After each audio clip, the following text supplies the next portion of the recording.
queridos catamigos, ¿cómo están? Bienvenidos a un nuevo mini podcast desde el carro. Y quería contarles algo muy personal el día de hoy. Y se me vino a la mente querer contarles esto porque el fin de semana anterior tuve la experiencia de la vida, tuve la oportunidad de correr el maratón de Disney, que era algo que desde que empecé a correr y supe que se hacía en Disney quería hacerlo.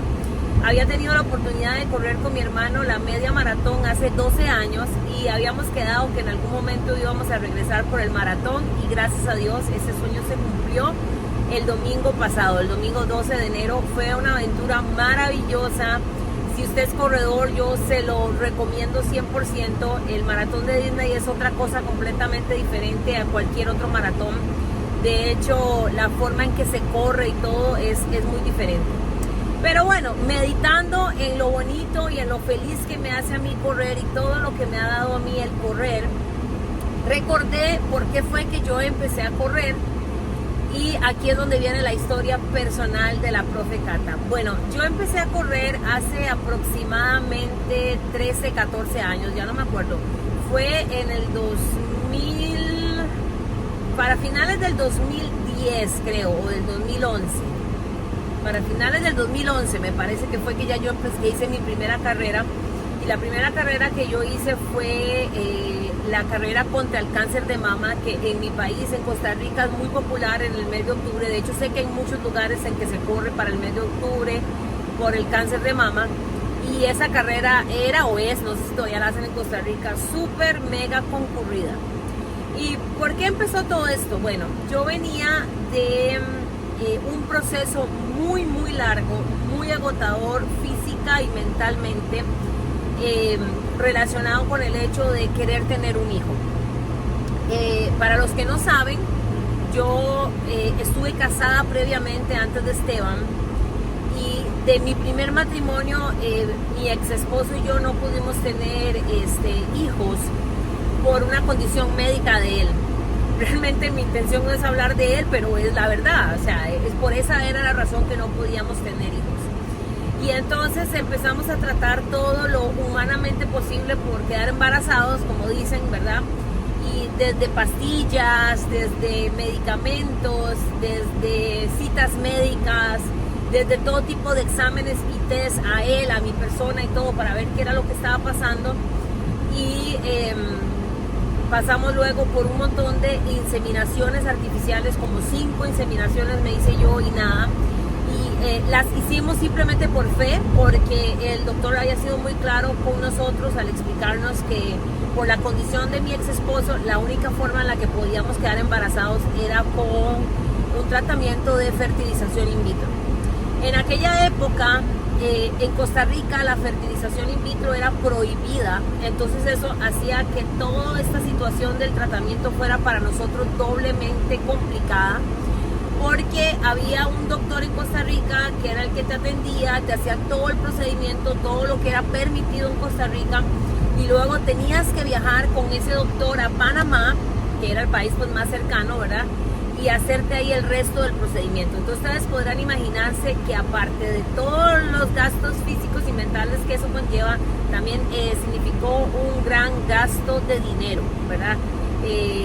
Porque había que pagar todo lo que conlleva el tratamiento, más el viaje a Panamá, la estadía en Panamá, había que quedarse en Panamá mínimo una semana, los gastos médicos y demás.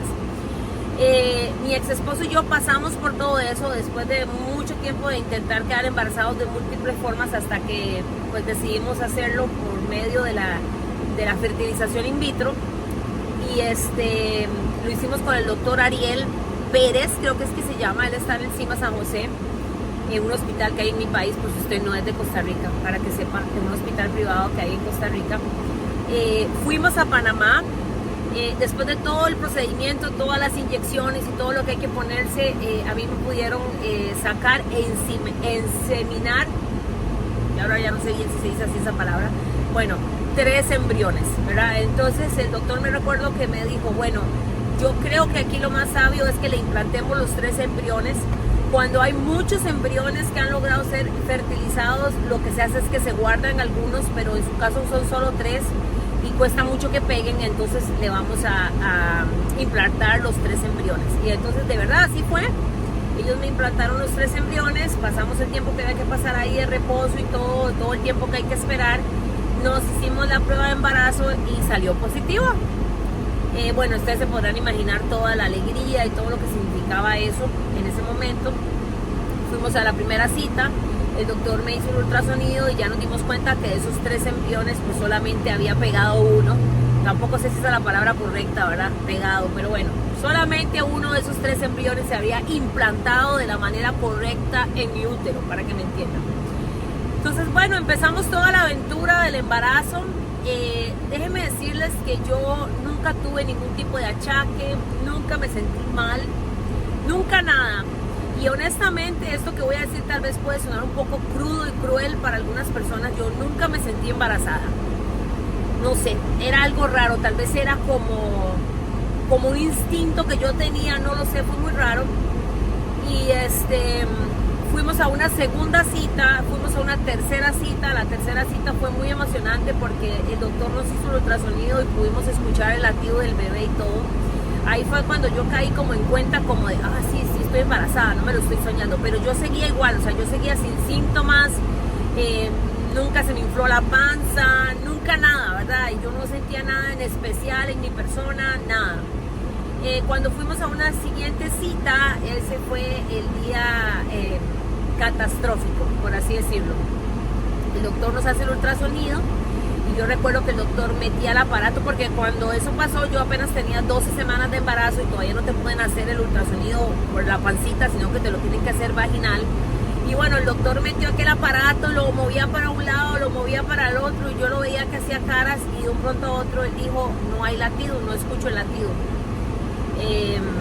Según lo que yo estoy viendo aquí, este bebé dejó de crecer como por la semana 9 o 10, o sea que ya usted tiene 2 semanas de tener un bebé muerto en su vientre, por así decirlo, ¿verdad?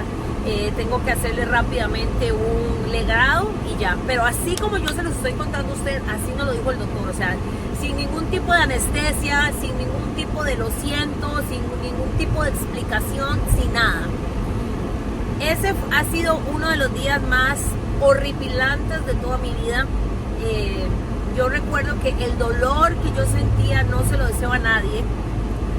Y algo que a mí se me quedó grabado en la mente fue la expresión y la cara de mi ex esposo.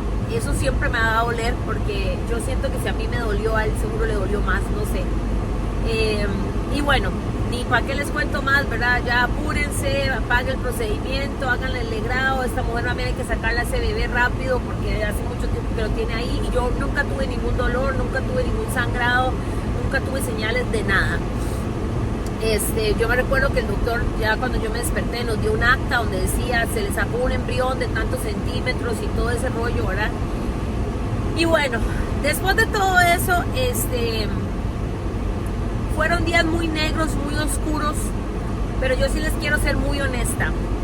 Ese dolor y todo que yo sentí en ese momento fue garrafal y yo pasé momentos muy tristes, como les digo, muy negros, pero yo sería muy mentirosa de decir que yo caí como en una depresión horrible, ¿verdad? O sea, yo seguí mi vida. Yo me acuerdo que yo dejé de trabajar unos meses porque no me sentía lista para volver a la escuela. Recuerdo que me costaba mucho hablar de bebés, ver mamás embarazadas, que hablar del Día de la Madre, todas esas cosas. Ahora que lo pienso bien y que he estudiado un poco más y he aprendido muchas cosas, sé que hay un tipo de depresión en la cual no dejas de ser una persona funcional y tal vez por eso yo digo que no tuve depresión cuando realmente sí la tuve porque hubieron cosas que me afectaron y me dolieron por muchos años. Pero como yo seguí mi vida, por eso tal vez yo digo que yo no caí en depresión en el sentido que yo no me metí en la cama a llorar y a comer helados y toda la cosa. Pero bueno, después de todo eso, yo aumenté de peso muchísimo, amigos, como unos 10 kilos. Entonces ya yo estaba deprimida, ¿verdad? Lo del bebé, había aumentado mucho de peso, todas las hormonas que me habían inyectado y todo el despelote. Y yo empecé a ir al gimnasio, me acuerdo, y a hacer dieta y pasó como un año y yo no había logrado perder ni 1 gramo. Y eso que les estoy contando no es mentira, así era, ni 1 gramo.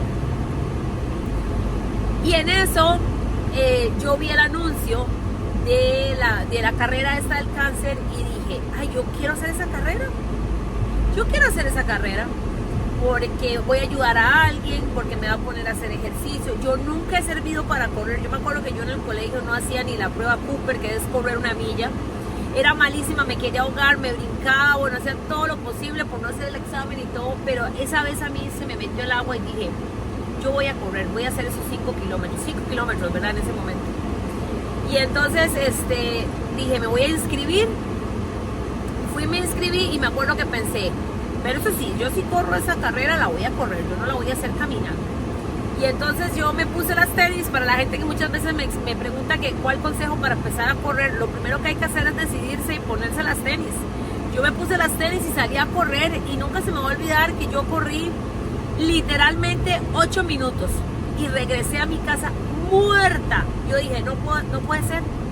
Yo dije, según yo, correr 5 kilómetros era un jamón y apenas logré correr 8 minutos, ¿verdad? Que es como 1 kilómetro y un poquitillo. Y yo dije, ay, pues puchis, esto va en serio. Pero como yo tenía ese objetivo en la vida, ¿verdad? Yo empecé a salir a correr. Entonces yo corría y caminaba. Y yo me acuerdo que yo decía, hoy voy a correr hasta esa esquina. Y luego camino hasta la otra esquina. Y luego corro. Y luego decía, no, hoy voy a correr más de esa esquina a tal lado. Y así fue aumentando kilómetros. Hasta que fui y hice la carrera de los 5K. Eso me terminó a mí de salvar la vida, el correr. El correr me ayudó a mí a tener un objetivo nuevo, me ayudó a mí a motivarme en muchas cosas, me ayudó a limpiar mi mente de muchas cosas. Y ya después de que empecé a correr bajé de peso y todo el asunto. Y yo siempre atribuyo el día que yo empecé a correr y yo tomé esa decisión, eso me salvó a mí de deprimirme más de la situación por la que yo estaba pasando. Me ayudó a mí a enfocarme. Cuando yo corro, por mi mente pasan muchas cosas. Yo digo que yo resuelvo el mundo cuando estoy corriendo, aunque me esté muriendo, porque los días de correr no siempre son buenos. Entonces, esa fue la primera vez que yo digo que a mí el correr me salvó la vida. Cuando yo hice esos 5 kilómetros, me sentí tan feliz, tan eufórica, que yo dije, ya yo quiero hacer 10, 20. Bueno, ahí la historia continúa. Yo seguí corriendo. Y años después, mi ex esposo y yo pues nos divorciamos. No tuvo nada que ver con el asunto del bebé, fueron por otras razones. Esa es una historia para otro podcast. Pero bueno, en medio del divorcio, yo estaba entrenando para el maratón de Tamarindo, que también, si usted es de Costa Rica y es corredor, tiene que saber que el maratón de Tamarindo es durísimo. Y aunque no sea corredor y es de Costa Rica, tiene que saber que correr en la playa, o imaginarse por lo menos que correr en la playa, debe ser terrible.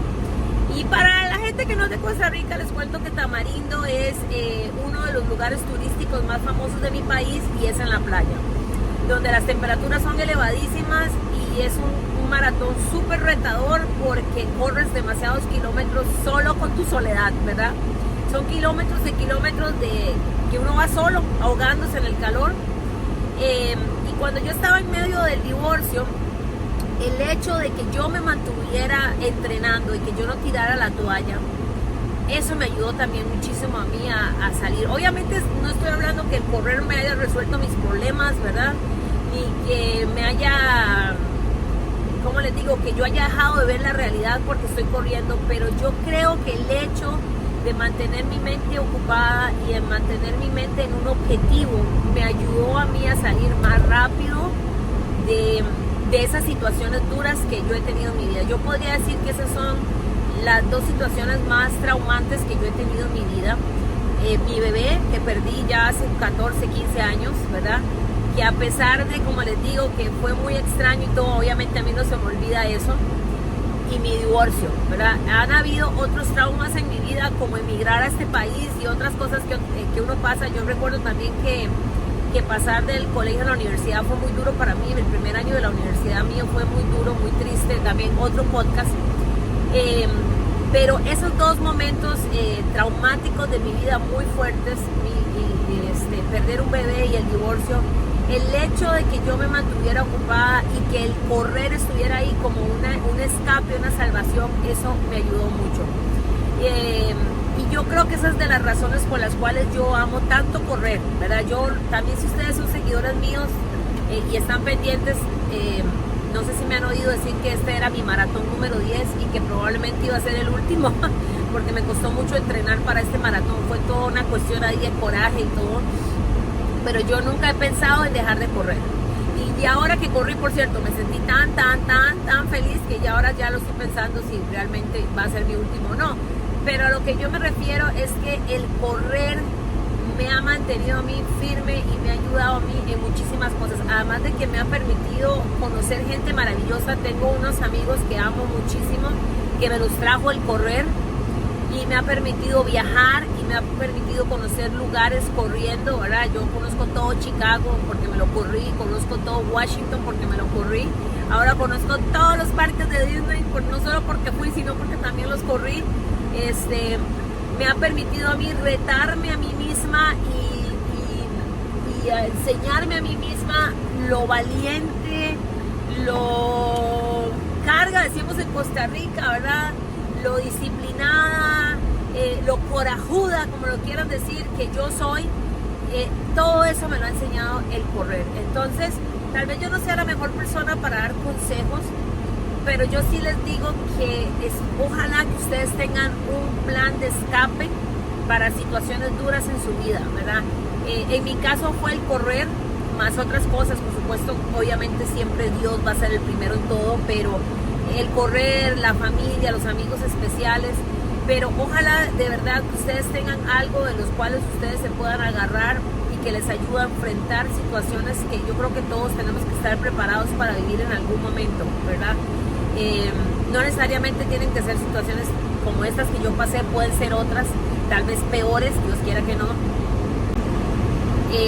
tal vez no tan duras, etcétera, pero yo creo que todas las personas pasamos situaciones en algún momento. Así que mi recomendación es que tengan algo ahí que los ayude.